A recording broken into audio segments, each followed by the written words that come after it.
Hello everyone, welcome back to Take It Simple. In today's tutorial episode, I'll be guiding you through how to log into the University of Utah. Keep watching the video till the end to learn how and subscribe to our channel by hitting the subscribe button.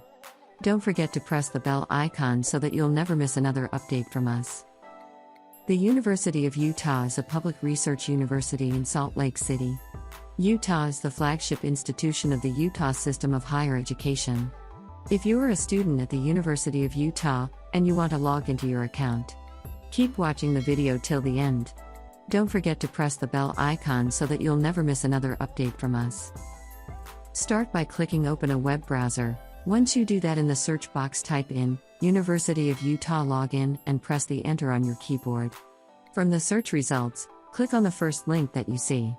Once you do that, you'll be redirected to the login page of Utah University. In the first text field where it says UNID, and your university ID, make sure to type in a valid university ID, and in case you've forgotten your ID. Then you can click on Forgot Your UNID, follow the instructions, and you'll be able to retrieve it back.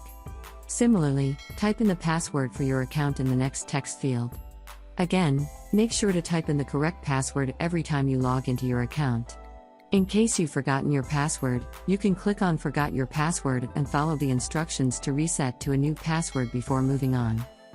If you want to double-check your password, you can click on this key at the right corner, which will reveal your password, and you can make sure that you've typed in the correct one.